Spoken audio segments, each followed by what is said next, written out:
Hello and welcome back to this week's edition of The Blame Game. It's a bit of an old topic, but we're going to revisit it again in light of some somewhat new information that came out during a conversation on Hotline League last night. Now, anytime Worlds wraps and North America doesn't do well, there is a cacophony of voices discussing everything wrong with the region, and there can sometimes be mountains made out of molehills. Some of it is very legitimate criticism, but all around the world, voices who rarely talk about North America and are not a part of our ecosystem suddenly have great opinions on everything that is wrong in North America. And a lot of these things are true to a degree, of course, and I myself partake in this conversation plenty. You can check out all the videos I've released in the recent months, but I often like to, at the same time, flip the question around, and instead of asking what's wrong with North America, I ask you and everyone else, explain to me why North America should be as good as these other regions. What is working in our favor? What is comparable to these other regions that we have? And I think one of the biggest things we used to lean on is no longer true for why that could have been the case. We're talking about money. So last night on Hotline League, we had Andrew Barton on, GM,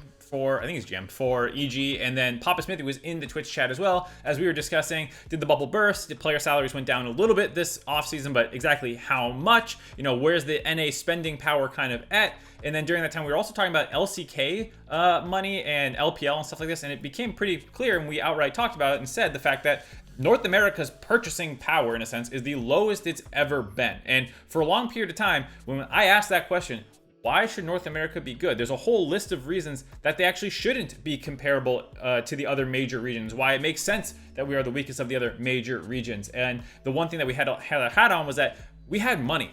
We were arguably the richest region for different periods of time over the course of the League of Legends ecosystem. Right when the game was made, it was kind of centered in North America. Yes, Europe had a very large ecosystem as well, but it kind of grew in North America a lot of ways. A lot of the biggest streamers were in North America. A lot of the money and the sponsorships and stuff was in North America. So for the early years, we had the most money. Even when the LCK took off, and it was OGN back then, they obviously have their own model of things that were working, but I think it's fair to say that there was still more money that was easily accessible in the North American scene through sponsorships and things like that, especially for players in particular, versus maybe a more structured setting in the LCK. But either way, during those early years, 2012 through like 2015, 2016, there was definitely what felt like enough money in North America to lure away some of the big names that we had. And that was used to offset arguably a weaker talent pool, which we'll dig into in a second here. But the argument went that, we had this kind of money.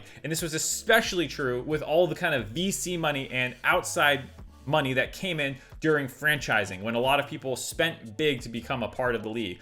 LPL during this time period also started becoming a lot bigger, kind of during the 2015, 2016. There was the big Korean exodus after Worlds in 2014, where a lot of top talent left and went to the LPL. And it was kind of a bidding war a little bit between these kinds of teams in the LCK to retain their talent, where they didn't quite have the money to do it. The LPL, who was able to spend really big and do that. And then North America was able to spend a big as well. And I think that there are arguably some attractions that North America might have that China doesn't, depending on the person that you're talking to. So I think that there was a ability for North America to get people like Someday and other top talent to come over, even prior to all the VC money in 2018, which then obviously helped make us more competitive. And then for a period of time, we were up there kind of bidding top dollar. And what happened in recent years was that there's been a lot of VC/outside investment that has gone down in Korea. Top teams like T1 and Gen.G and these people have had more cash influxes than I think they might have had in recent years. I'm not an expert in this kind of stuff, but they have been paying a lot more. Papa Smithy in Twitch chat speculated that for the top teams in the LCK, their players were on average making $1 million a year, where in the past that was not the case, and North America was making more money than them for their players. And I think in this year, from what it sounds like in that conversation, which you can rewatch on the VOD, that North America is no longer bidding more than the LCK or the LPL for their own players. This is highly relevant because this was one of the biggest things that haters for North America threw out for why we should be competitive. They said, we have the money to compete. Sure, we might not have all the exact same benefits other regions do with bigger player bases and better ping and all these other things that go in their favor. But for us, we had more money and we could bring in top talent. And money doesn't just mean paying players better. It means like infrastructure things as well in terms of coaching staff, facilities, beating players, sports psychology, all these kinds of things that we could give to players, which I think North America, you could argue, had some of the best of that stuff for a long period of time. It might still have some of the more infrastructure things, at least in terms of just writing a fat check to a player. That doesn't really count anymore. It might not have even mattered that much for the last year or two. Who knows exactly how long this has been trending true for, but I do think that now that we've kind of made it public, it is worth calling out that this is one of the things that was supposed to be one of the reasons North America was great, which is just not true anymore. One big disclaimer I want to give here is, even though I'm painting North America as underdogs, and we should reframe ourselves as underdogs when you look at the broader ecosystem things, that doesn't mean that you as a fan or that we as the participants of the North American scene shouldn't be pushing for more. It doesn't mean that we just give up and throw our hands up and say, oh, well, what's the point? It's just kind of acknowledging what is success for us and what should our expectations be. And then when we succeed those, I don't think we should go out there and always be saying, we're going to win worlds this year. We're trying to win worlds this year right out the gate. I mean, there's a lot of other things, smaller stepping stones you can do to get there. And I think it's fine to focus on those for a region that's on the back foot. And then when you go above and beyond, really congratulate ourselves for doing that, because we deserve it. I ask it again. Why do we expect North America to be competitive with the LPL, LCK, and even LEC? When you look at our server size, and I was one of the first people to really hammer this home early in 2016 and stuff like that. I'm pretty sure I was. I didn't see much conversation outside of me starting this back then, but I'm going to hammer it again here. Our server size is about half the ranked population of these other major regions. You can look on op.gg for current numbers going on right now. Europe and Korea both have more, around 4-ish million, and NA is around 1.9-ish million. We are about half the size of these other regions. We're not comparable to the other major regions.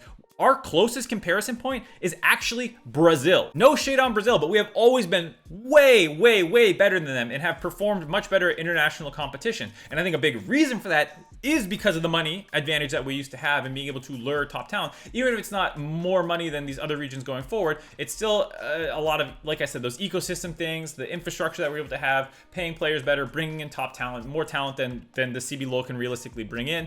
And that's something that has helped us differentiate ourselves from them internationally and during competitions and stuff. But it's not the player-based numbers. In terms of player-based comparisons, Brazil is actually our closest comparison. Side note, I think this point also can potentially hold true when you start talking about viewership. Why should North America's viewership be bigger or comparable to Europe's viewership if they have twice the ranked player base?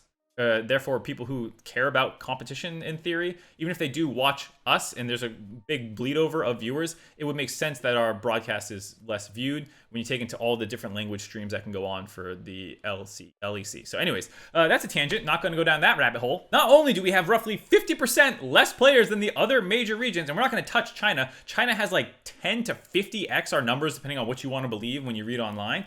Not only do we have smaller numbers, our ping situation is the worst, basically. You have really bad ping for North American players depending on where you're living in the country, and it's not at all standardized, whereas Korea has some of the best internet infrastructure in the entire world. North America's infrastructure is bad, let alone the fact that it's spread out. Europe, it's a little bit more variable from what I can tell, but it's honestly better, it sounds like, for the majority of their player bases than it is necessarily for North America. And the solo queue environment has a compounding effect when you don't have a ton of players and you also have just bad ping in the environment. Some of these other regions might have cultural things you could argue working for them. Like in North America, it's more common to see video gamers push to consoles and things like that versus maybe in South Korea, as well as the environment that was there that existed during the Brood War days, which were like borderline sweatshops in terms of how much those kids were working and how they just stacked them in to like barracks basically on bunk beds and stuff and just ground them out, like that does bleed into how they approach it a little bit still to this day and age.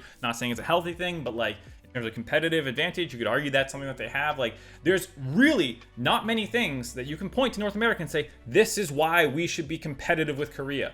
It's just not the case, really. Now, obviously, things aren't 100% decided just by player-based numbers and money, because if that was the case, then obviously the LPL would be the best region in the world, and they're not. And I actually think if anyone deserves blame for underperforming what their environmental factors say they should be, it's kind of actually the LPL, not North America, but no one's going to say that because everyone just loves to believe the LPL is the greatest thing that ever existed in terms of what they're doing, I guess. But honestly, well, that's another rabbit hole I'm not going to go down. I want to take a moment to step back from League of Legends and just talk about success as a whole. Veritasium has a really great video about how important RNG and randomness can be in success, especially in high barrier of execution or like high floors to get into what can define success for those people, and how randomness can be the thing that gets you over that hurdle more than your own skill. If you're trying to be in the 90th percentile to get to that extra couple points you need to get in there, a little bit of random help actually matters more in situations like that than things that are broader and easier to get into. It's a really great video. You should check it out. And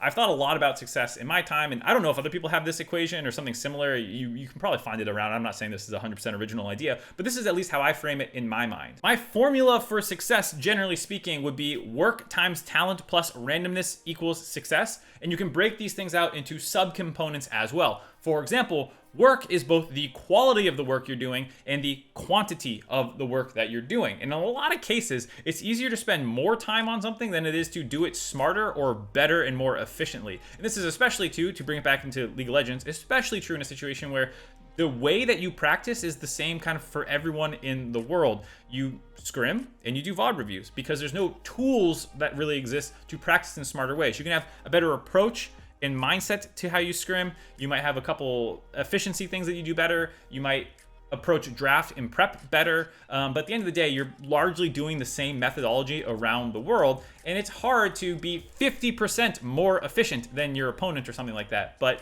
you can work harder. And that's why I think you see a huge importance on reps and raw hours in League of Legends, a game where in terms of physical toll, it's not that extreme compared to a lot of other things in the world. And as well as the fact that the game updates once every 2 weeks means that there's a high pressure to keep this kind of volume practice up. And that's why for the success in League of Legends, the raw quantity of hours I think is focused on so much, for a largely understandable reason. The other component is talent, which breaks down into kind of nature plus nurture. It's a combination of how well you might have been taught versus like any innate qualities. I know there's a big debate about what is talent really, and is it something that can be born or is it something you grew up with? I was always really, really good at physics, and I would like to think that I just have a good mind for understanding some math and physics things. But my dad also went to school and got a PhD in physics from MIT. So I grew up around someone constantly talking about physics. And so by the time I took my first physics course, I was pretty well understood a lot of the concepts we were going into,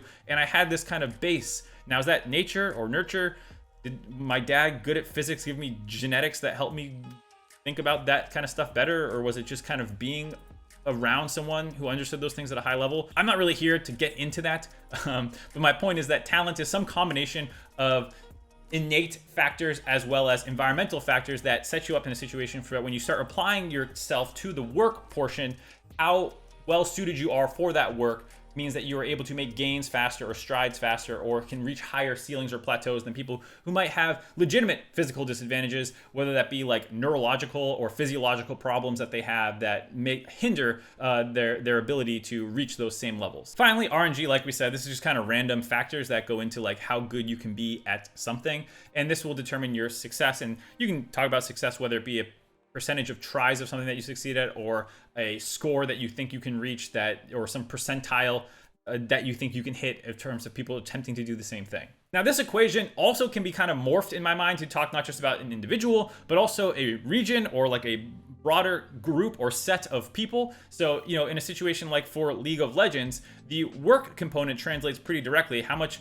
is your region, for let's say North America, spending on its practice? And how smart are you being with that practice? I argued in a previous video that I think our quality of work is actually rather poor with one big 5 scrim set. And I would like to see that change, even if the quantity of work does not go up a lot. I do think there's a lot of improvements that we can make in that area, and I think you can make the case that that is something that we're doing worse than the other regions and should improve at. However, talent can't just be a single person's innate nature versus nurture portions, because it's not just one individual you can look at then and try and calculate out, and I'll do that anyways. But it's especially true when we talk about a population of people. And then what you really are talking about is the raw number of people who are available trying to do that task, with the environmental factors around them. So how good can you possibly get with 2 million people thrown at the problem? How many of those absolute top tier world-class players will emerge out of 2 million people instead of just 1 million people? And when those other people are practicing in a much better environment and are able to get higher quality solo queue, less queue times. Maybe it's more acceptable for them to play the game over there or something. You know, like who knows what other reasons you can kind of tack in there. But that kind of talent question, I think, is where North America struggles. That's not to say there's no talent in North America, but if you have literally twice as many people in these other regions and you have a standard distribution bell curve for how many people are in the 99th percentile, the 99999, honestly, because you're looking for literally the top tier players of everyone playing League of Legends. If we have 50 people who meet that metric, they just have 100. It's just, you raise it up that much. Money allows you to find more talent at in that kind of 99999 level of percentile people that you can just pluck and insert into your system to offset some of those natural talent pool disadvantages, as well as improve, whether you want to call it the quality of work or the talent environment that they're in. I would call it probably more that one. That you can remove some of the headaches that might exist in situations where you have other concerns that are going on in your life that can kind of be helped taken care of. That, you know, money just makes some of those problems less significant. And of course, there's a portion of RNG. When you talk about regional success and what it means, for most people, that's international competition. And I think it's fair to say that sometimes North America's number that they would have hit for their success for their attempt, like what would you give that grade, sometimes can get you out of groups and sometimes it doesn't. I think the reality is for Cloud9 in 2021, FPX kabooming is a big reason why they got out of that group, not because that they were playing at a higher level than on average for North American teams at Worlds or anything like that. And so there is always a portion of RNG of how the rest of the world in the field is competing at that time.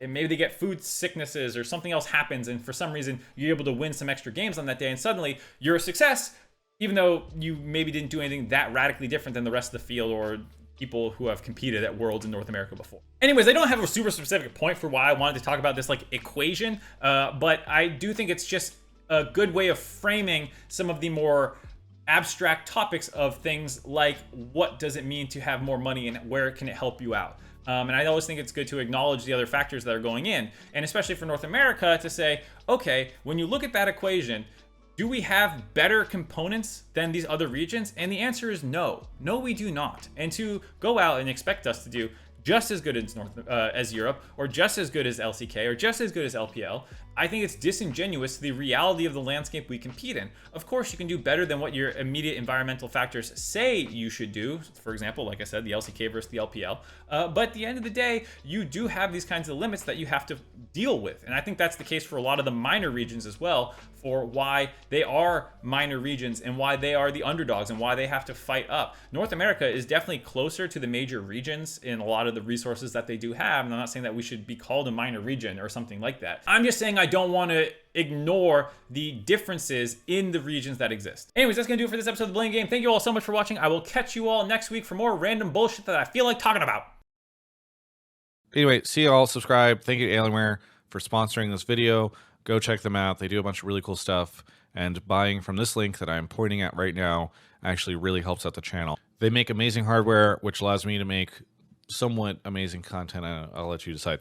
But thank you so much to Alienware for sponsoring this. Thank you, everybody, for subscribing, and we'll see you all later.